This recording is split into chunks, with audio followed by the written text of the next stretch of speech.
Welcome to Between the Covers. My name is Bradley Shaw. I'm here today talking with Anita Selzer, the author of the wonderful new book, I Am Woman. And so welcome. Anita, hello, how are you? I'm good, thanks, Brad. How are you? I'm very good, thank you. So yes, please, I guess to jump right in, tell us about I Am Woman. Well, it's a bit of a blend. It's a story of parts of my life that I think will resonate with readers out there, and it's linked up to issues of today that women and men are facing in the community and society. So I think it'll generate a lot of interest. Wonderful, wonderful. Now that came out recently in October, wasn't it? September. Sorry, we came out with that one in September. So it's been out for a few months. Have you had any feedback on the book yet? Has there any been? I've had people who've read it said to me they absolutely love it. Yep. They love the way it's written, and they are learning a lot about me, and they are just wanting to keep turning the page. So wonderful. That's been terrific. And the few bookshops that I've gone into have been selling it. Good. I know that we've been restricted with what we can do in terms of bookshops being closed for so long and just reopening. Yeah. It'd be great to have some Q&As in bookshops once we can. Absolutely. No, that's right. So about the book, did you find there was a lot of research you needed to do, because it's a family and it's a life story of yours, so it's a family book as well. So did you find you had to do more research, or you had it pretty well? I didn't really do so much research on my family, because I'd done a lot of that in the previous book called I Am Sasha, which was about my father surviving the Second World War and the Holocaust as a teenage girl. So I was doing a lot of research for that. It was based on my grandmother's memoir, so I had the skeleton to start with, but then I had a lot of reading to do about the different cities and the actual war. And the book was shortlisted for the Young People's History Prize in New South Wales, the Premier's Prize. Yeah. And I was one amongst three, and an Australian history book won it. So I was very, very excited to be in that category. Well done. And this one, I didn't have to read about my family, but I read about a lot of issues because I wanted to be informed, like work-life balance, childcare, rape, a whole host of different issues that we are faced with in society. So I wanted to be informed and did do the reading there. No, it's very well. So I mean, it's a very personal experience as much as it is a social experience. You've inflected a lot of your own personal story, which is very powerful. So with that in mind too, like, did you find parts of that book hard to write? Did I find hard? I think the first chapter opens up with my former husband and myself. I don't want to give too much away, sure. But I went back in time. So I went back 40 years in time and reflected on that experience and how it affected me. And that's the beginning of the book. Yeah. It was pretty powerful. It was cathartic, but it was also painful because I relived some of those emotions. Yeah. So that was a bit hard going. And then there's another chapter later on in the book where I talk about, it's called Burnout. And I talk about really pushing myself in life, probably doing too much, not looking after me, and being between parents and children, the sandwich generation as it's called. It's not uncommon to experience that, and I wanted other readers to read about that so they might see some warning signs and not go through what I went through, because I had 2 very rocky years living through that. And I wrote it to share, to try and reach out to people and help them avert maybe something that I went through that maybe could have been averted. Absolutely. And that's the thing with the book. I don't feel a sense of a victimized, like you didn't write as a victim when I was reading it. I don't think you were selling that message. That's what made it so strong. Did you feel that? You weren't trying to write it as, you weren't being victimized by the situation, but you were trying to find and see your solution, your recovery, your strength and empowerment through those experiences, and you're sharing them. Definitely. Definitely. No, they did make me stronger. Yeah. They did make me stronger, but also just to warn people of signs that are happening around them, and maybe they can prevent things happening to them that I didn't prevent, and go through heartache like I went through heartache. Yeah. No one really wants to go through that unless you have to. So you don't choose to go through that. No, of course not. But so so how often do you write now? You're working on new projects now. So are you working out good routines? Did you find like you can set a good calendar of time for writing? Well, I've got my daughter, son-in-law, and 19-month baby still living with me after 20 months. So I'm very busy because I do quite a bit there. I sort of run the home and I help with the baby as much as I can, which is my pleasure. Yeah. She's pregnant now with the second one. So it's going to get even busier. But I get up about 4:35 in the morning and I start working.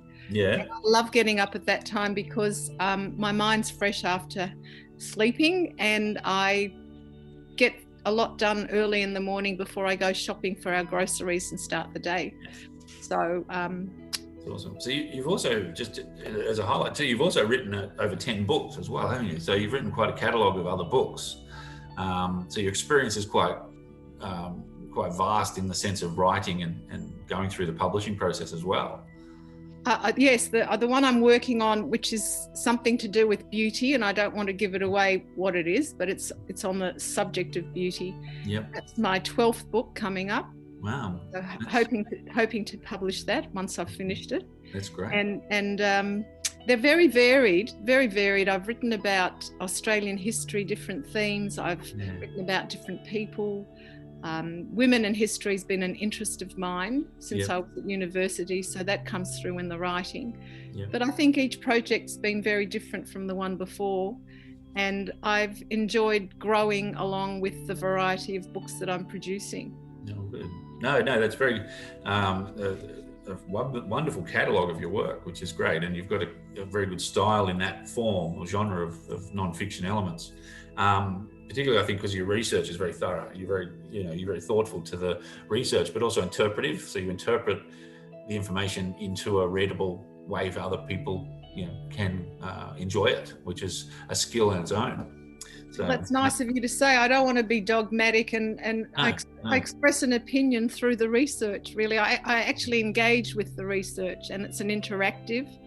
That's really good. No, I do like your writing. So if I can ask, going back to I Am Woman too, I'm curious, you talk about like a lot of elements where you said there were difficulties or there were emotional points and such, but can I ask if there was anything, did you edit out of this book? Like, was there something that you took out, you didn't see it either viable or weren't brave enough to share it? Or was there something in it that you felt, basically you removed? There was nothing I removed, but there was something still part of me locked inside that I haven't shared with anyone. Yeah. Because I don't feel quite ready to do that. And perhaps at a later date I will. Mm-hmm. But at this stage, it's just between me and it. Yeah. Sometimes it's safer too, don't worry. So what for you, in the sense that you've written quite a number of books, as you've said, what's the difficult part for you in the artistic process, do you feel? When the writing doesn't come readily, I think we have good days and bad days, all of us who write. Mm-hmm. And when it steadily flows and it comes out easily, that's what writing should be, I feel. It shouldn't be overly laboured. Yep. So if that's the case, I tend to walk away. Yep. And come back to it, another time and try and engage with it more productively and positively. Yep. I think, getting published is really difficult. So I was very glad to find you who offered an alternative to traditional publishing, because you with traditional publishing, you submit and you wait for ages, and I think one in 1,000 gets accepted, something like that. Yeah. So it's very, very tough, and it's very competitive. You just have to go into a bookshop to see how many books there are, to choose from. So it's not an easy process. I think that for me is the worst part, trying to find a publisher. Yeah, and that's the thing too with the, as you say, publishing process. You don't have the direct involvement, which you do with more, I guess, smaller press publishers as well. You can get more hands-on, more input, more creative control of the process as well in publishing. Plus, as you've written the book, so you've got a lot more involvement. So I believe the process would be a lot more easier for publishing and writing. So the do you get a lot of support? Sorry, do you get a lot of support from your family for that, for your time for writing? Like you said, you've got your family there, all of them pretty much. Do you get to help my family aren't terribly affected by the writing because I juggle that around them. And I've done that since my own children. I have 3 adult children. Yeah. And since they were, very young, I started writing when my youngest was 2. Yeah. I was offered the opportunity to write a book, and I had never written a book at that stage, but I jumped into it. And good. Yeah, and I'm really happy I did that. It was great. It was a real challenge, but it was just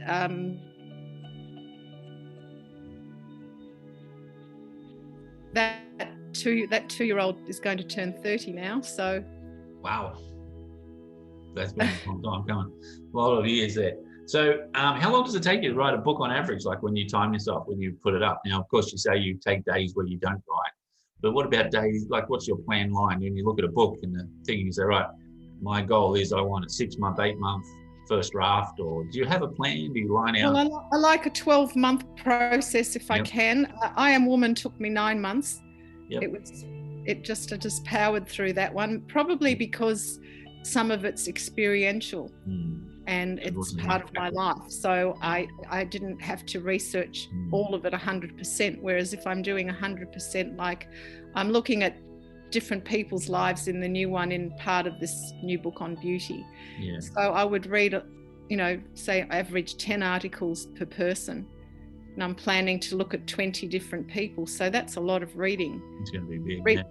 Yeah, and it's a lot of research, but you need to spend time researching it and then reading it and then filtering through it and then seeing what's important and how you're going to construct your take on it, kind of thing. So, well, that's one of the things. Like I do that too when I write. Like whenever I'm taking a nap, I always consider that I'm researching how my characters need to nap. So I always make sure there's a good nap time research. Well, that's right. You have to take a break from it too. Like, well, it's meditation. Well, with COVID, I've found I've just been working steadily. I've been working nearly 7 days a week because there wasn't much else to do. I couldn't go, I like to go shopping. I like to go clothes shopping because it clears my brain just to be like, not think too much and just wander around and have a look and see what's in fashion. And so I just enjoy that process, but I couldn't do that for a long time. So, I might go to Chatty on a Sunday morning, walk around. So that Sunday morning I was probably writing or reading. Yeah, that's right. It's been a year benefit for that area. I think for creative, like using that time, I think a lot of people have hopefully benefit from that. Some people get too much time with their families, too much time doing things they don't normally do, like nothing. But yeah, things are getting back to normal now, which is great in Melbourne. So that's awesome. So with that too, like, do you have someone in your world or your life that you consider inspires you to be your best self? I mean, in I Am Woman, you really bring out, I think, your best self. I think you show a lot of yourself courageously, honestly, and that's, I think, part of your best self. But do you find as an outside entity or outside body, there's a person or someone that inspires you to exceed or excel? I don't think there's anybody I can think of, but I had strong influences in my life growing up. My parents, my grandmother, they probably influenced me in the terms of how I turned out. My father he actually wrote poems and short stories, and my grandmother said when he was a little boy he loved poetry. So maybe I get that writing interest from my father, and he was a really smart man. He wasn't tertiary educated, but he was well read and he was switched on and very intelligent. He took the wrong course. He came from Europe as a migrant post-war, and he enrolled in dentistry, and he had 2 left hands. So, you know, Mum and I thought, oh wow, why did he enroll? He should have done law like his father, because he had a very analytical mind, and law would have been perfect for him. Anyway, he chucked in the towel. He didn't finish dentistry. And he rolled up his sleeves and he went to work. He said to my mum, I've got to go and earn money. We've got a little girl now and I've just got to go to work. Yep. So off he went. So he still had all that underlying talent still. So yeah, well, when he retired, he started writing. Good. So it wasn't lost, and he enjoyed that, as he looked at it as an outlet for himself. So that's glad he got to do that. So with that, you've covered quite a lot of subjects there. Just trying to think, you've covered that one. So I guess, what do you like to do when you're not writing? I mean, given what you can do, given the year we've had, what do you generally like to do when you're not writing? I love going to gym classes with music. Mm-hmm. So I was doing high energy aerobics, and I was doing core class with weights. Yeah. And then we went into lockdown. So the last month I contacted one of my instructors, and we've been doing a Zoom session the last month. So I do my weights class with abs with her, and I really like that, although I prefer to return soon to the gym, because it's hard doing it via the computer. Yeah. It's not quite the same as when you're in a group in a class. Well, the gym's environment. Yeah, so I've been doing that for 40 years, so I've been really enjoying that kind of exercise. What do I like to see friends? I like to go out to dinner with my friends and catch up over a meal together. Yeah. I love movies. I like to go to the art gallery, and I like reading what I want to read when I don't have to read something for my work. So, that's like a luxury. Yes, writing is one of those things where it's like, okay, I just want to read out something now without thinking of everything. Yeah. So if I Am Woman was made into a movie, because it has a lot of elements that could be interpreted fictionally and created as a memoir story, it could be quite a good film from that dramatic sense. Who do you see would be the lead actress? Who would play you, and you think, in that life story? Just out of curiosity. Maybe Scarlett Johansson? Scarlett Johansson? Well, Anita, geez. No, go straight to the gun there, geez. I always think big. You can always come down. But that's right. Let's go to the top A-list actors here. We're not going to fuck around. No, that's awesome. No, that's great. So it's Scarlett Johansson. Wow. So with that in mind, what would be your interesting writing quirk? Like, do you have things in your writing format or style that you would consider quirky, that's different? Well, maybe what you touched on before, that interpretive, looking at, sources and interpreting and having an interactive conversation with those sources. Yeah. That's, I don't know if that's unique or not. It's a bit different. Yeah. And is that something through your voice that you're writing through most of your stories, or is it just something as you pick? I think that's evolved. I think that evolved in writing I Am Woman.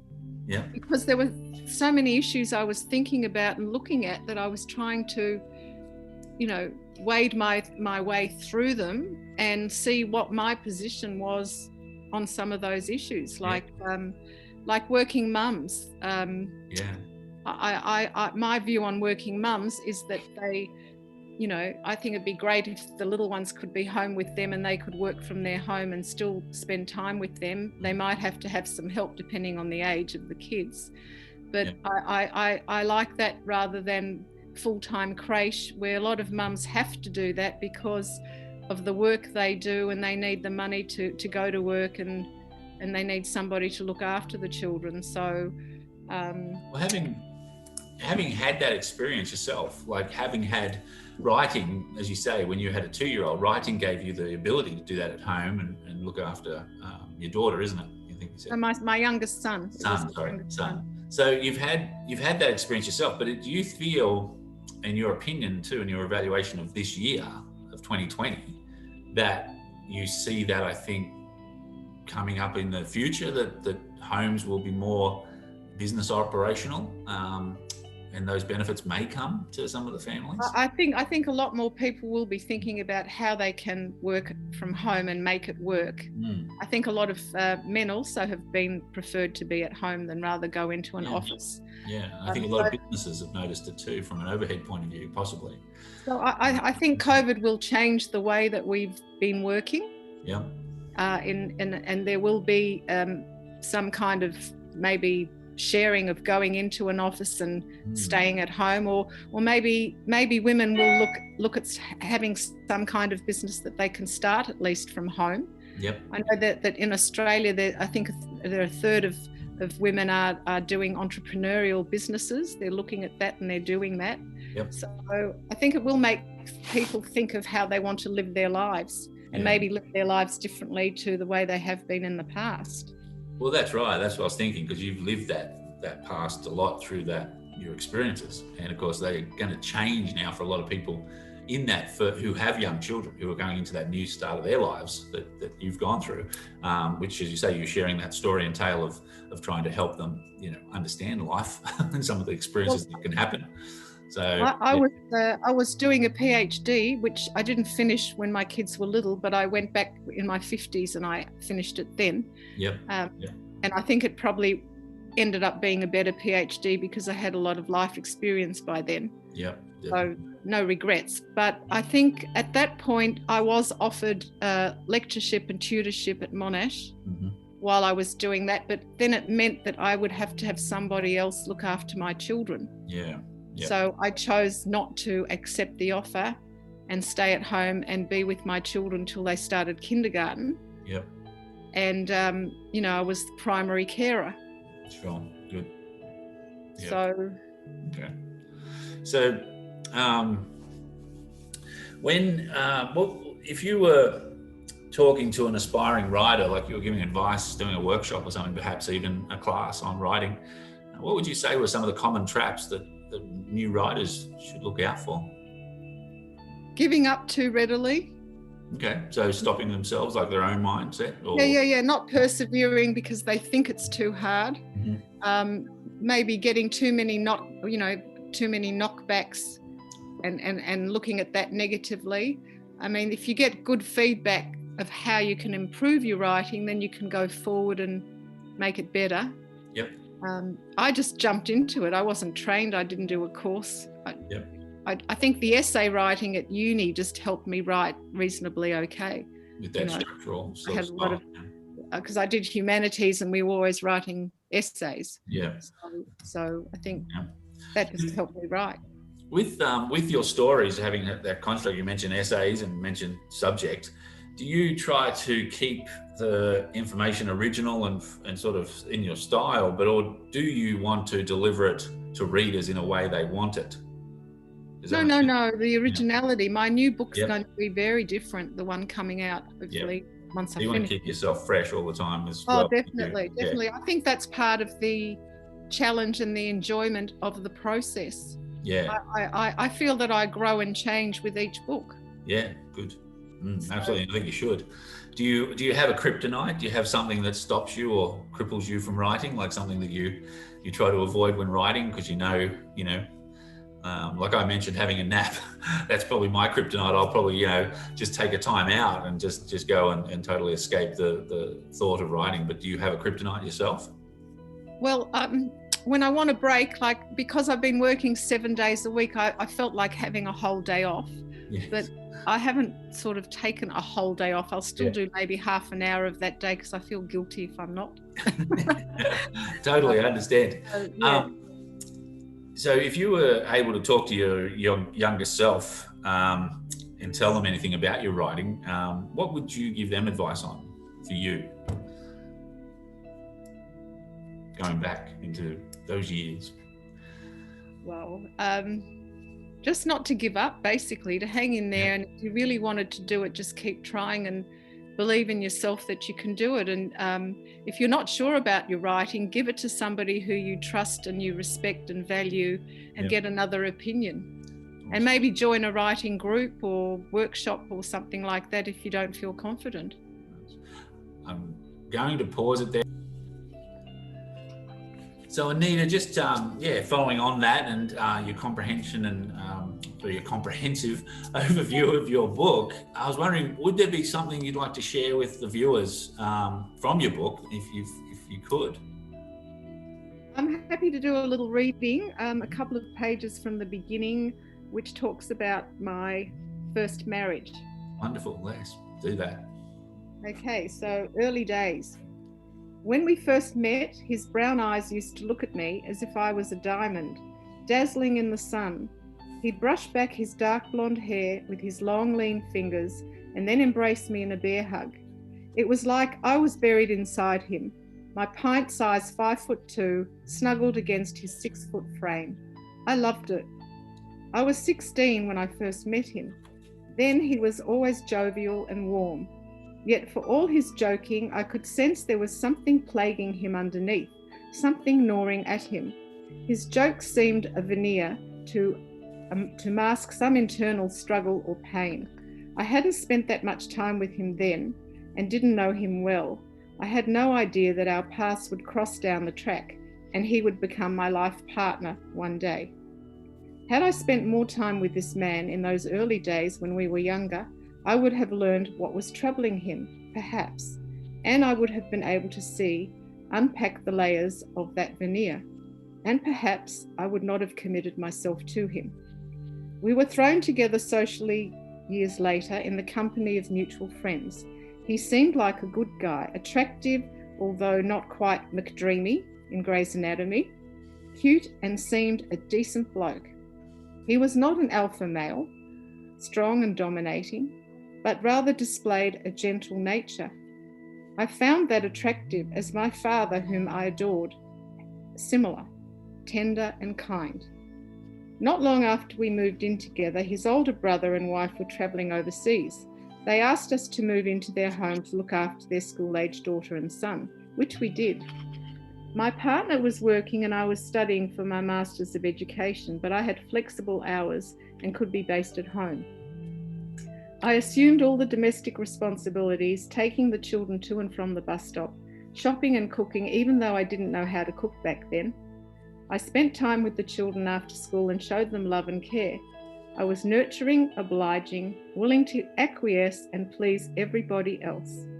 I had been like that as a child, ever since I can remember. The good girl every bloke wants to take home to meet his parents. I embraced his family. His parents lived across the hall, our apartments overlooking beautiful gardens in the city of Melbourne. They said I was like the daughter they never had. I was warm and kind to his 2 brothers, wives and children. At 23, I committed myself to this man forever, but 14 months later, I was lost in despair. I shared little, if any, intimacy with my husband. There was so little communication between us. I felt estranged from him. I knew something was very wrong. In my high-rise building overlooking Treasury Gardens, I'd sit on the tiled kitchen floor in my blue jeans and wail like a lost child. My heart would pound so hard. It felt as if it might jump out of my body. My whole body trembled, tears washing my face. I was desperate and didn't know what to do. I had been sheltered, hadn't seen much in life, but was very loved by my parents. I was an only child and close to each of them. I trusted this man would be good to me like my parents were. I believed he was an extension of them. I was so naive. I didn't understand what was happening. I was loving and caring and tried to do everything to please him. What had I done to deserve this change? I was too afraid to ask. That was my mistake. I shouldn't have been so meek. I shouldn't have waited 14 months after we committed as a forever couple to confront him. How I regret that today. Why was I such a mouse? Why didn't I have a voice? Why did I have to be acquiescent? Yeah. The things we know in hindsight. Well, maybe if I went through that today, I wouldn't have reacted the same way. Hopefully. I don't think so. I know. I guess it is thing that you mentioned that you're 16. I mean, that is so young and innocent to the world of things from you know, the first, I guess, relationship exposure you've had in the true sense. So anyone can empathize in that. One of the things I'm curious of was the book, writing this book, I Am Woman, was it a closure you needed? Was that your goal? Was it also part of that? Was there an element of that where you had to go into these elements in your life that you knew had pain, but you wanted to? You know what, Brad? I don't think I planned on that, but I think those challenging moments. There were a couple of very challenging moments. That first marriage was. It did give me some kind of closure, although that man is now very sick. My former husband, he's got brain cancer, and he's got MS, and I don't wish that on him. Don't wish that on any person. I think what I would have still liked him to say, I'm sorry I didn't tell you the truth, or I'm sorry I wasn't honest with you, or can you forgive me for not sharing what I should have shared with you? I should have given you a choice. I could have been honest. That would have given me more closure than the actual writing, but the writing was cathartic of that part of my life. Yeah. So, I mean, it's like I say, it's a journey you've taken twice. You've taken it in the perspective of it happening, and then you've taken it in this perspective of reflection. And I mean, that's empowering and, you know, as you say, cathartic in its way. But when you started writing the book, I mean, when you started, you had the story because you'd lived it. But when you started writing the book, was your intent to make it a book, to have these elements, to tell this period of your life? Or was it you just wanted to do it a diary style? Like, was it the goal to publish? Was it a book you knew there was going to be a book? I guess I'm trying to say. All my books evolve. Yeah. There's one central idea, and that's how I begin. Mm-hmm. But each project evolves, so I don't know how it's going to play out. So you don't have that plan of... No, I don't have that whole... I only have the one idea, and that's how I start, with the one idea, and it develops and evolves through my reading. That's how it evolves and develops, and then I find a...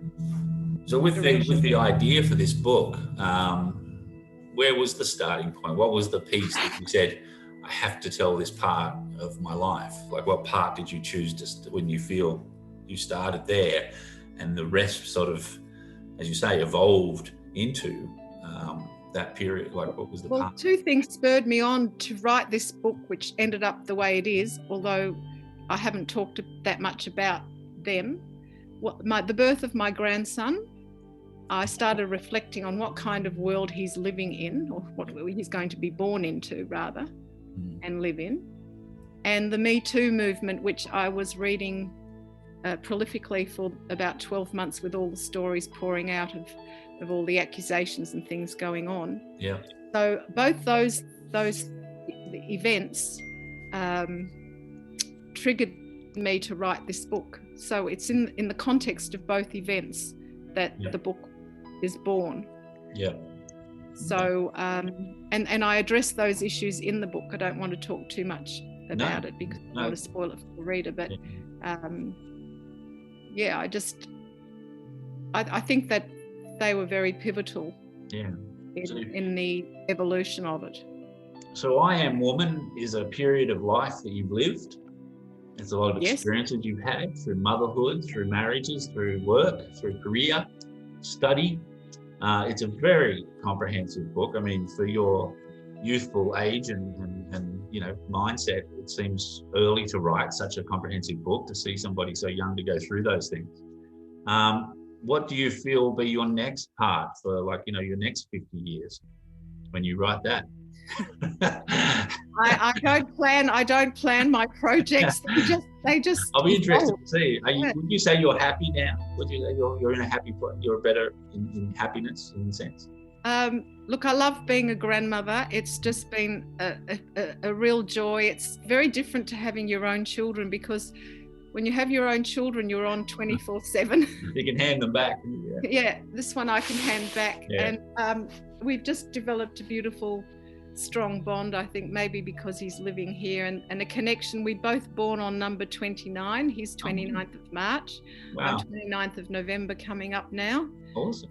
And I think there's something there in numerology. Yes. And there's that link. And so, yes, would I like to be young again and start dating and all that? No.